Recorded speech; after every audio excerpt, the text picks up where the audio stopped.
Thanks for joining us. This is a special segment called Pantau Kerajaan Baru under Notepad, where we monitor some of the developments in the country pertaining to the new administration as led by our 10th Prime Minister, Datuk Seri Anwar Ibrahim.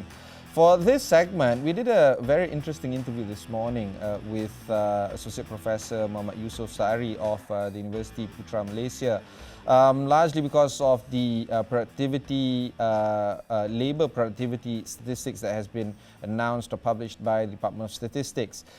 During this particular segment that was aired first on AWANI, we covered on the topics of how the increase on the labour productivity is within expectations, or is it above expectations. Also, we were talking about how the idea of the ability for some structural changes could be done, particularly when it comes to the introduction of greater digital economy output. And of course, we're looking at the segment of whether or not the minimum wage topic has to be revisited. There's a lot that needs to be discussed. Here is our conversation with the Associate Professor Dr. Mohd Yusof Saari with my colleague Nina Rosman. Prof, adakah peningkatan angka yang kita dapat lihat ni melebihi daripada jangkaan kita sebelum ni? Ataupun ada perlu lagi penambahbaikan? Soalan Nina ni ada dua perkara. Yang pertama berkaitan dengan jangkaan, ya, dari segi jangkaan produktiviti, pertumbuhan produktiviti pada suku ketiga itu, kalau kita lihat ia memang seperti yang kita, pada penganalisis seperti saya dan yang lain di luar sana, ini sesuatu perkara yang telah kita jangka. Untuk pengetahuan semua, pertumbuhan, kita mengetahui pertumbuhan KDNK suku ketiga kita pada tahun ini adalah 14.2%. Dan kalau kita lihat tadi angka yang dibentangkan sebentar tadi, produktiviti buruh kita meningkat pada kadar 10.1%. Jadi itu adalah normal dalam keadaan di Malaysia ini. Selalunya produktiviti buruh itu meningkat, pertumbuhannya berada di bawah pertumbuhan KDNK Malaysia. Ya, dalam konteks ini KDNK bertumbuh 14.2% dan pertumbuhan produktiviti buruh meningkat 10.1%. Jadi tidak itu keadaan pengalaman Malaysia, ya. Baik, seterusnya persoalan adakah wujudnya ada ruang penambahbaikan.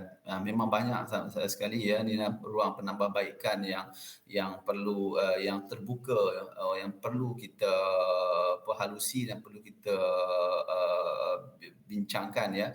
Tetapi yang seperti yang kita sedia maklum bahawa perubahan atau penambahbaikan produktiviti ini tidak boleh berlaku dalam sehari, sebulan atau setahun. Ia memakan jangka masa yang panjang kerana kita berbicara pasal produktiviti ini, ia adalah isu struktur yang bersifat jangka masa panjang dan ia juga berkait dengan pelbagai faktor, contohnya persekitaran, perniagaan, bakat ataupun guna tenaga, teknologi dan juga struktur insentif kerajaan juga mempengaruhi produktiviti itu. Jadi bila kita bicara pasal produktiviti, dari segi itu kita perlu melihat keseluruhan ekosistem ataupun faktor-faktor yang mempengaruhi produktiviti itu.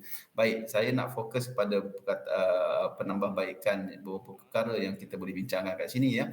Yang pertama, Nina, ya, kalau kita lihat penambahbaikan yang pertama yang perlu kita lihat adalah kita memastikan bahawa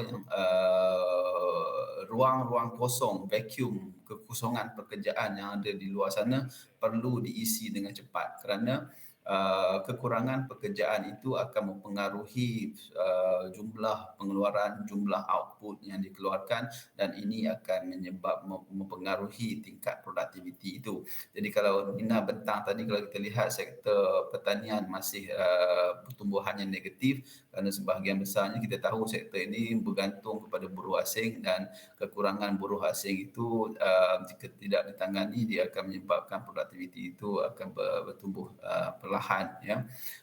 Selain daripada mengisi kekosongan, kekurangan pekerja, yang kedua juga kita kena lihat, tapi yang kedua ini lebih bersifatnya ke masa panjang, ya, iaitu kita kena kurangkan ketidakpadanan pekerjaan di luar sana. Kajian yang kami buat di Pusat Kajian Pasaran Buruh Masa Hadapan, kita tengok bahawa jika ada berlaku ketidakpadanan pekerjaan ataupun mismatch, so pekerja yang produktiviti mereka yang kumpulan yang mismatch ini adalah lebih rendah dan juga pendapatan yang mereka dapat juga lebih rendah berbanding dengan mereka yang ada padanan pekerjaan yang lebih baik, ya. Seterusnya, Nina, ya, ketiga adalah antara penambahbaikan yang lain kita boleh lihat adalah kita kena faham bahawa adaptasi kepada teknologi, terutamanya PMKS, perusahaan mikro, kecil dan sederhana, ini agak perlahan, ya. Tapi kalau kita lihat pada bajet yang 2023 yang dibentangkan yang lepas, ada satu insentif yang menarik saya lihat kat situ, iaitu berkaitan dengan insentif cukai untuk kerajaan nak sediakan bagi memastikan pembelian mesin, pembelian teknologi daripada luar itu lebih cepat berlaku dengan adanya insentif pengurangan cukai, ya. Kerana salah satu faktor yang menyebabkan kenapa produktiviti kita perlahan juga adalah disebabkan oleh adaptasi teknologi yang perlahan, dan antara sebabnya adalah disebabkan oleh kos pembelian teknologi itu yang mahal. Jadi jika kerajaan menggunakan insentif cukai ataupun mengurang ataupun menghapuskan seketika cukai berkaitan dengan barang import, barang yang ataupun teknologi mesin yang kita import, itu sangat membantu dalam meningkatkan produktiviti, kerana produktiviti di luar sana, di dalam pengeluaran adalah berkait rapat juga dengan teknologi. Teknologi dan juga buruh ini digunakan bersama-sama dalam pengeluaran bagi memastikan output yang dikeluarkan lebih tinggi, ya. Jadi itu secara sepintas lalu berkaitan dengan apa ruang yang boleh ditambah baik di masa hadapan, Dina. Jadi doktor, kerajaan baru juga ada banyak ruang dan peluang untuk lakukan great reset, memandangkan produktiviti adalah masalah struktur. Jadi apa yang harus segera diberikan tumpuan oleh kerajaan baru? Seperti yang Prof cakap tadi, adakah kita perlu beri tumpuan lebih kepada teknologi ataupun digital, ataupun kita perlu fokus tambah lagi aspek yang perlu diberi fokus sekarang? Saya melihat kerajaan baru penumpuannya kepada saya terarah pada dua perkara, ya, Nina. Yang pertama adalah pembangunan bakat. Yang kedua adalah mempercepatkan adaptasi teknologi, ya. Yang saya ulas sedikit satu persatu, ya. Yang pertama berkaitan dengan pembangunan bakat. Jadi apa yang perlu dilihat sekarang ini adalah bagaimana pihak kerajaan melakukan sesuatu untuk memperbaiki kualiti bakat kita, memperbaiki kualiti pendidikan kita bagi memastikan apa yang kita keluarkan adalah selari dengan permintaan pasaran. Jika tidak selari pun dengan peningkatan permintaan pasaran, kita mahukan bakat yang kita keluarkan adalah bakat yang boleh mencipta peluang pekerjaan, bakat yang boleh mencipta nilai ditambah kepada ekonomi, mungkin melalui keusahawanan ataupun mencipta peluang ekonomi baru. Jadi ini perlu dilihat, ya, kerana perkara utama yang menghambat produktiviti Malaysia ini dalam kajian kami menunjukkan bahawa bagaimana kita menggunakan sepenuhnya ataupun menggunakan bakat yang kita ada sepenuhnya dalam memastikan ekonomi nilai ditambah ekonomi dapat dijana. Yang perkara yang saya nampak seperti yang saya beritahu tadi, isu mismatch itu adalah besar dari segi nilainya, ya, ataupun dari segi kuantumnya. Kalau kita lihat dalam laporan yang dikeluarkan oleh Jabatan Perangkaan Malaysia, sebanyak 36.8% guna tenaga di luar sana yang dipanggil sebagai guna tenaga tidak penuh. Maksudnya guna tenaga tidak penuh ni adalah mereka yang mempunyai kemahiran, contoh mudah, ya, mereka yang mempunyai kemahiran tinggi tapi mereka bekerja di profession yang lebih tidak memerlukan kelayakan mereka. Jadi ini yang dipanggil underemployment. Maksudnya kita tidak gunakan sepenuhnya talent kita. Jadi apabila kita tidak menggunakan sepenuhnya talent yang kita ada, ini tidak akan menyumbang kepada, bukan tidak menyumbang, kurang menyumbang kepada pertumbuhan ekonomi, nilai ditambah dalam ekonomi.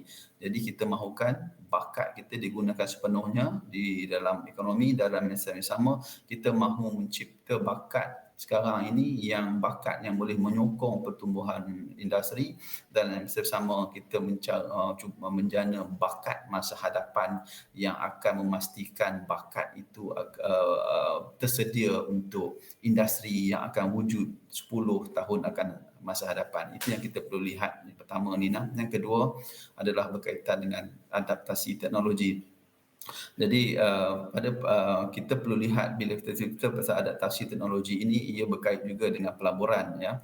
Jadi kita mahukan bergerak ke hadapan, kita mahukan kerajaan baru ini melihat kepada bagaimana industri kita ni yang berintensifkan buruh ini, kita upgrade mereka kepada yang lebih berintensifkan teknologi, supaya apabila berintensif pengalaman negara maju, apabila ekonomi kita bergerak kepada berintensifkan teknologi, ada dua kebaikan di sini. Yang pertama adalah permintaan ke atas buruh yang berkemahiran tinggi akan meningkat sesuai dengan perubahan teknologi itu sendiri. Dan yang kedua, apabila permintaan buruh berkemahiran lebih tinggi meningkat, ini bermakna bahawa pendapatan Malaysia pun akan meningkat, kerana gaji mereka yang berkemahiran tinggi selalunya lebih besar berbanding dengan berkemahiran lebih rendah, ya.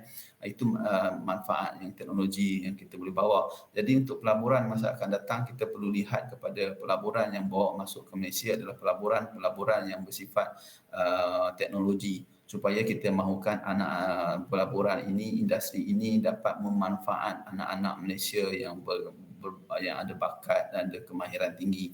Jadi itu dua perkara yang kerajaan perlu lihat. Dan sama, jangan lupa kita masih lagi perlu memberi fokus kepada bagaimana untuk kita mempercepatkan kemasukan ataupun mempercepatkan proses pengambilan pekerjaan itu. Kita nak memastikan jangan ada vacuum yang lama, atau vacuum ini maksudnya adalah jangan ada kekurangan pekerjaan yang terlalu lama di dalam ekonomi, kerana ini tidak baik untuk produktiviti, dan yang kedua tidak juga baik untuk persaingan ataupun daya saing industri itu sendiri, sama ada di peringkat domestik maupun di peringkat global. Jadi perkara itu yang perlu dilihat pada ketika ini, Nina.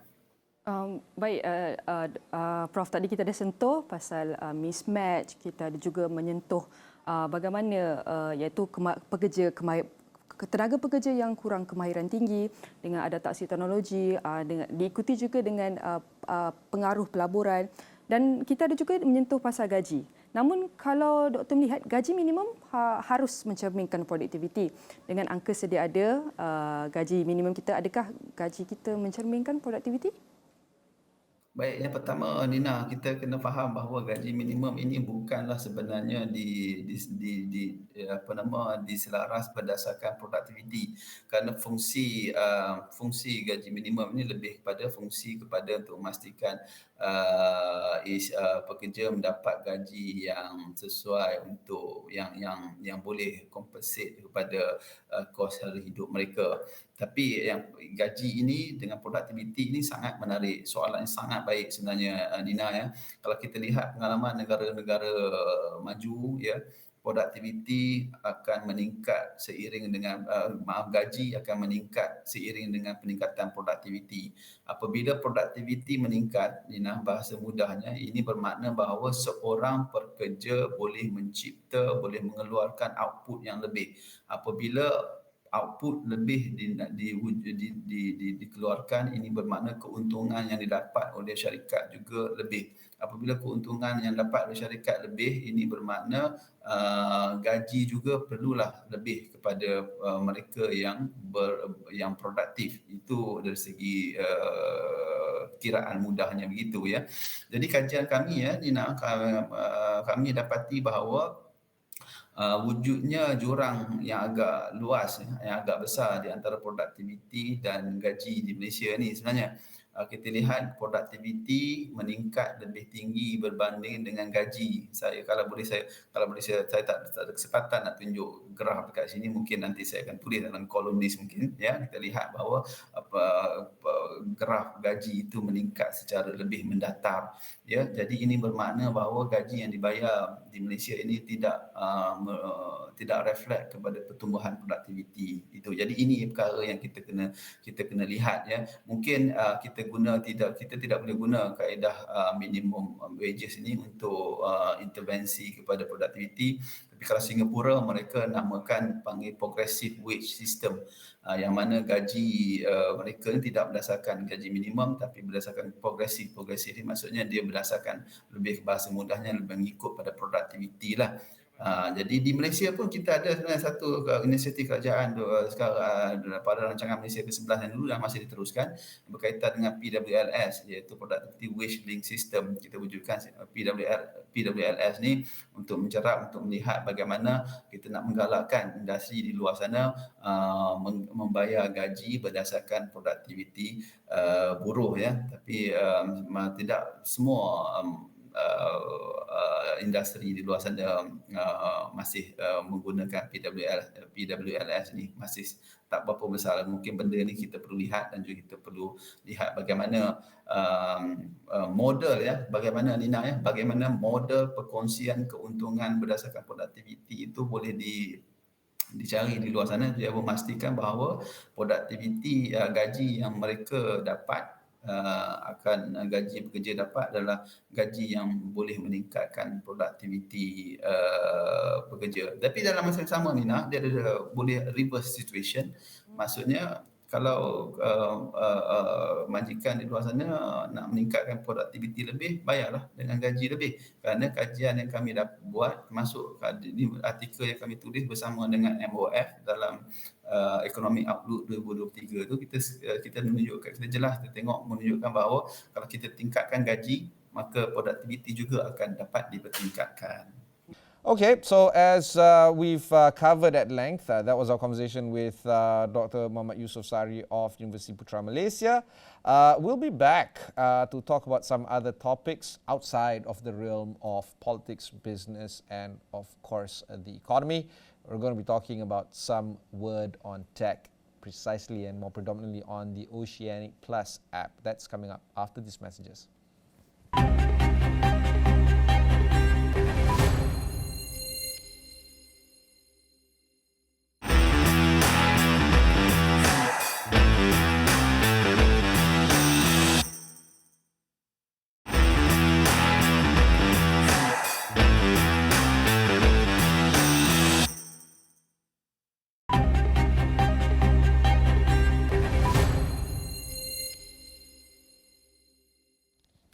Thanks for continuing on with us. As promised, we're going to be bringing some developments in the world of tech.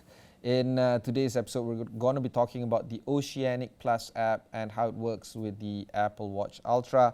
This is because as of today, the Oceanic Plus app and Apple Watch Ultra has turned Apple's most rugged watch into a powerful and easy-to-use dive computer. The app has been developed and designed by Huish Outdoors in collaboration with Apple. And the Oceanic Plus app enables recreational scuba divers to take the watch they wear every day to previously unreachable depths, precisely up to 40 meters or 130 feet, as rated by the PADI Advanced Diver certification. And of course, the Oceanic Plus app on Apple Watch Ultra and the companion app for the iPhone provide all the key features for an advanced dive computer, and of course provide some robust dive planning and a comprehensive post-dive experience. The scuba divers can now enjoy using the dive computers that can be found on their wrist on an everyday basis. The planning a dive is also quite easy. You can just enroll on the app and start planning your dive. However, there are some features that will be locked and made available only to paying subscribers. Currently, We're looking at an annual fee of about 370 ringgit per year for family sharing, or 44 ringgit per month, or about 24 ringgit per day. Right now they're running at a one-time offer deal of about $5 a day. Some snorkeling features, of course, include the Deco algorithm, Nitrox, advanced dive planner, as well as an unlimited logbook utility. This is, of course, trying to gauge better the understanding of how the Apple Watch Ultra is going to be used for more developments when it comes to the ability for us to use the everyday watch as a dive computer. This was the main selling point. So, of course, on top of all this, there's going to be further developments that's going to be bringing into the picture, not just on the dive app, but of course other apps as well that works well with the Apple Watch Ultra. Just stay tuned for more on that point. The Oceanic Plus app also offers complications that bring important information and tools to users at a glance, including no fly time, surface time, quick access to the dive planner, dive setting, current elevation, maximum elevation allowed, and a quick access button back to the app. Now, from planning the dive to the first jump into it, the first step back on land, users can track and compare all of the details of their dives and share their experiences with fellow divers right from the app. Now, if you ask any divers to describe what it feels to dive, they will share a variety of sensations, and for Huish, the developers of this app, it's an element of flight and complete relaxation. We'll take a short break. When we come back, we'll discuss a little bit more on Pantau Kerajaan Baru on Notepad. We'll be back after these messages.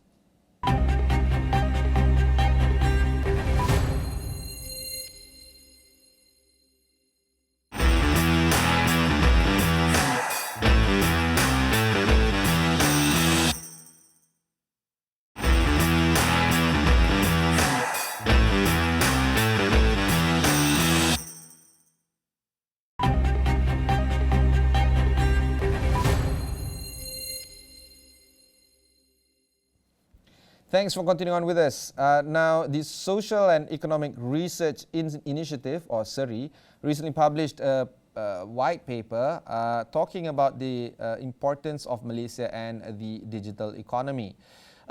This is because they argued that under this new administration of Datuk Seri Anwar Ibrahim, a lot more focus must be given in the sense of how the digital economy needs to be revitalized. They argued 4 or 5 points, including the ability for us to improve on the connectivity, the ability for us to upskill and reskill our workers with better digital skills, improving investments, particularly in startups across all the levels, having agile governance and trying to move ahead in terms of how we can move faster in this space, and of course, finally, to build the best digital ecosystem, or at least a digital ecosystem that can rival some of our neighboring countries.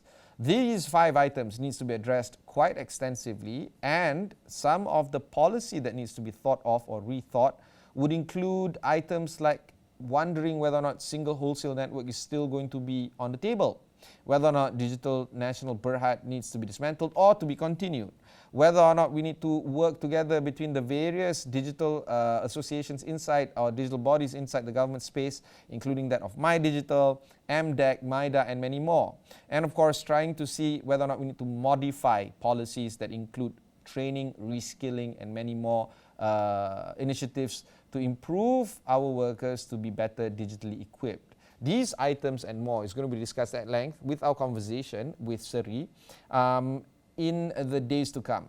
So do stay tuned on that. Our suggestion is for you to just do a quick look into some of the items that were discussed by SERI. It was published by its boss or the CEO of the Social and Economic Research Initiative, Dr. Helmi Hajamaidin. And of course, do share with us some of your views on all our social sites, including my own at Ibrahim Sani Net. These are the conversations that are going to take place over the next 1 week to come. That's it.